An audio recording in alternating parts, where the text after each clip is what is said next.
안녕하세요, 유수입니다. 오늘은 달병가들이 말실수 안 하는 비결이라는 주제로 함께 하겠습니다. 말 잘하는 사람들이 있죠. 그것도 일종의 재능이긴 해요. 그죠? 근데 100% 재능은 아니고요. 대부분이 노력입니다. 주변에 말 잘하는 동료가 있다고 생각해 보시자고요. 그들은 말을 안 해서 그렇죠. 말 잘하는 관련 책도 많이 보고요. 영상도 보고 실제 자기 생활에 다 적용하면서 스스로를 훈련해 보는 사람들이에요. 노력 없이 말 잘하는 사람은 거의 불가능합니다. 그런 사람 별로 없어요. 그중 대표적인 노력 하나를 오늘 이제 함께 해볼 건데요. 바로 그 말 실수를 줄일 수 있는 체크 포인트. 그걸 이제 한번 이제 우리가 오늘 리마인드 해보려고 그래요. 유난히 말실수 많이 하는 분들은 이제 조심을 안 하는 거고, 조심하려는 의지도 없는 거고, 그러면 이제 말실수를 하고 그걸로 자기가 손해를 보죠. 가족들한테 말실수하는 것도 대단히 문제가 되긴 하는데, 특히나 이제 사회생활 하면서 말실수 많이 하면 계속 이제 자기 함정에 자기가 빠지는 거예요. 그러니까 나를 방어할 수 있는 가장 적극적인 방법, 말실수 안 하는 법을 오늘 한번 챙겨보도록 하겠습니다. 자, 말실수 안 하는 방법 첫 번째, 침묵에 강해지세요. 침묵을 못 참는 사람들이 있어요. 정말 어떻게 해요? 막 그 침묵을 못 참아서 막 미치려고 하면은 아무에게나 이제 막 던지는 거죠. 자충수가 될 확률이 90% 이상입니다. 예를 들어서 이제 엘리베이터 안에서 거래처 처음 본 손님하고 같이 이제 엘리베이터를 타고 같이 올라가는 거예요. 사무실로 12층까지 가야 되는데 아무도 안 타요. 그러면 뭐라고라도 이제 그 사람한테 이야기를 해야 될 것 같은 거예요. 그 침묵을 못 참으니까. 그야말로 아무 말 대잔치 하는 거죠. 그러면서 이제 너무 인상이 좋으세요. 이렇게 얘기를 하는 거예요. 뭐라도 얘기를 해야 되니까. 굉장히 생뚱맞죠? 굉장히 영혼 없어 보여요. 심지어 이제 저희 부장님하고 참 닮으셨어요. 이렇게 얘기를 한다고 치자고요. 그러면 기본적으로 여러분 누구를 닮았다는 얘기 별로 기분 좋은 얘기 아니에요. 그러면 그래요? 이렇게 이제 그냥 뭐 별로 맞장구 치고 싶지도 않은데 그냥 그래요? 이러고 이제 많은 거예요. 우리 부장님 너무 닮으셨어요. 이렇게 얘기하는 거는 안 하는 게 차라리 낫습니다. 또 예를 들어서 이사님이랑 이제 거래처로 이동하는 거예요. 그 임원이랑 그 차 안에서 같이 있는 거 정말 너무 힘들겠죠. 이제 후배 직원이 되면 뭐라고라도 이제 말을 해야 될 거. 그 침묵을 또 못 견뎌서 또 아무 말 대잔치 하는 거예요. 그러면 이제 무슨 얘기도 해야 되니까 상반기 영업 실적이 안 나와서 요즘 직원들이 참 많이 긴장하고 있습니다. 힘들어하고 있습니다. 자기 딴에는 굉장히 회사 일을 진지하게 대한다고 하는 얘기인데, 안 그래도 피곤한데 그 부정적인 일 얘기 이런 거 하면 10중 8구 그 임원은 속으로 짜증냅니다. 그러니까 만약에 정말 무슨 이제 특별히 같이 나눌 주제가 없고 그야말로 이제 높은 직장 상사도 별로 그냥 아무 말도 안 하고 가만히 있는다 그러면 그냥 침묵을 지키는 편이 그야말로 이제 중간은 가는 거죠. 그래서 어떤 이제 침묵에 강해지셔야 돼요. 그래서 내가 정말 적절한 어떤 화제를 꺼내지 않을 바에야 차라리 침묵을 지키는 게 낫다라고 생각하시면 맞습니다. 자, 두 번째, 일단 들으세요. 사람들을 만났을 때 내가 대화를 리드해야 된다는 어떤 의무감에 말을 많이 하는 분들이 계세요. 이것도 한 자충수죠. 예를 들어서 이제 부서별로 이제 부서별로 다 모여서 어떤 프로젝트 진행 점검을 하기로 했어요.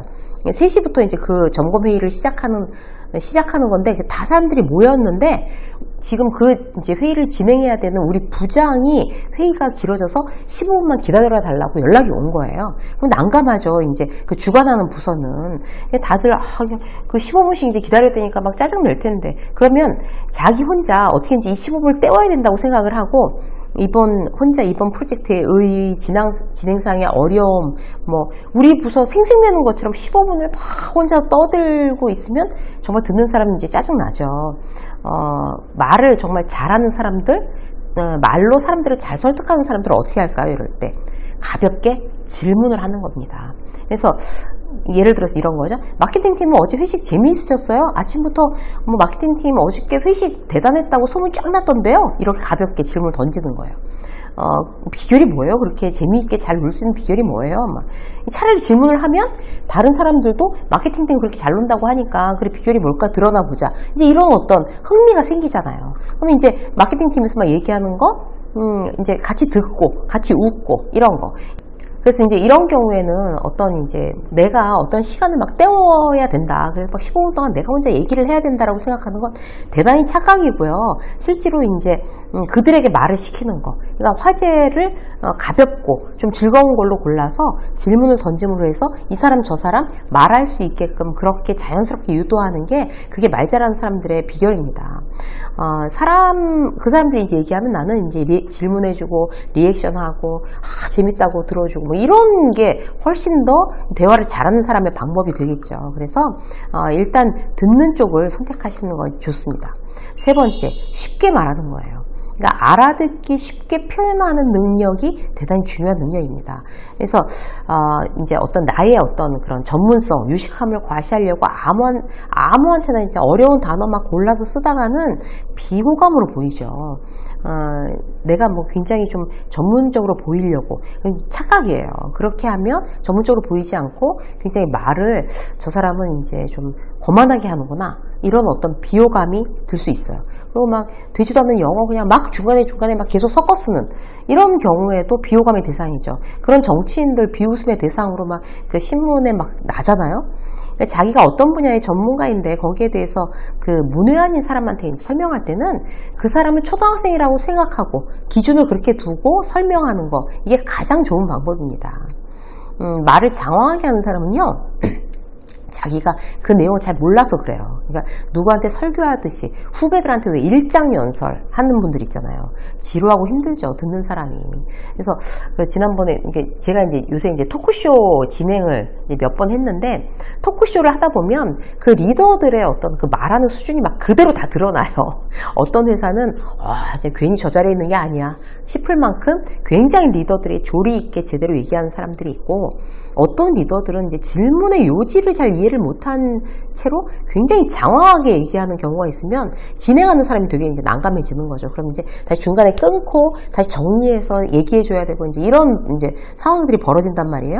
그래서 어떻게 해야 돼요? 듣는 사람을 지루하지 않게 만드는 게 굉장히 중요하기 때문에 쉽게 말하는 거, 짧게 말하는 거 너무 중요합니다. 요점만 간단하게 딱 집어서 쉽고 짧게. 이게 말 잘하는 사람의 특성이고요.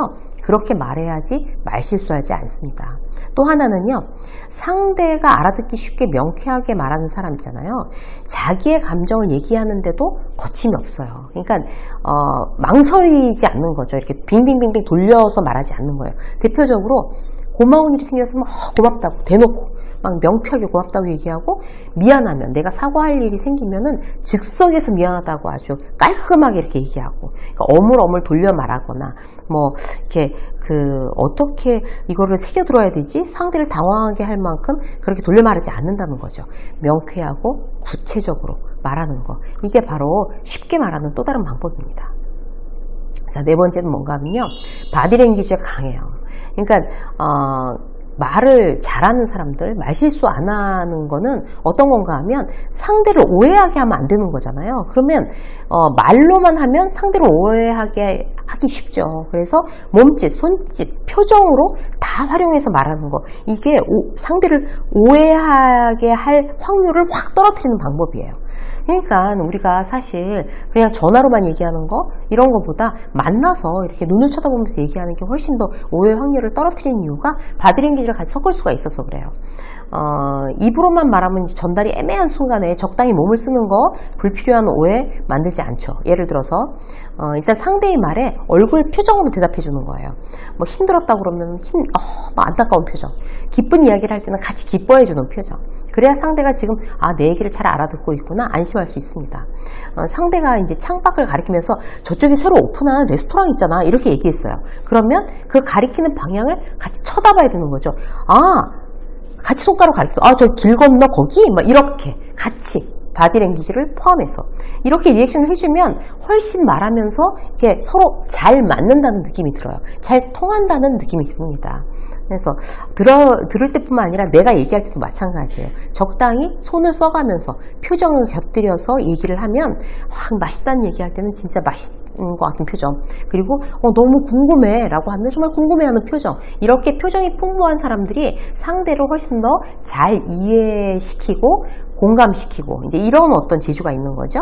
그렇게 하면 듣는 사람이 이해가 빠르고 듣는 사람이 편안해집니다. 그래서 우리는 바디랭귀지에 조금 더 강해질 필요가 있어요. 그래서 막 그냥 너무나 온 몸으로 많이 오버액션을 하라는 얘기가 아니라 일단 표정 자체로라도 내가 너무 표정이 없나 생각해 보시고 표정을 조금 더 풍부하게, 그리고 뭐 손동작이나 어떤 뭐 남의 얘기를 들었을 때 고개 그냥 그래서 이런 것보다도 이렇게 고개를 크게 끄덕거리는 거, 이런 것만 해도 대단히 상대에게 호감을 줄 수 있어요. 내 얘기를 공감하고 있구나, 이런 느낌으로요. 그래서 고개를 끄덕이시는 어떤 이런 습관도 여러분들이 들여놓으시면 대단히 대화를 하는데 아주 효율적으로 활용하실 수가 있습니다.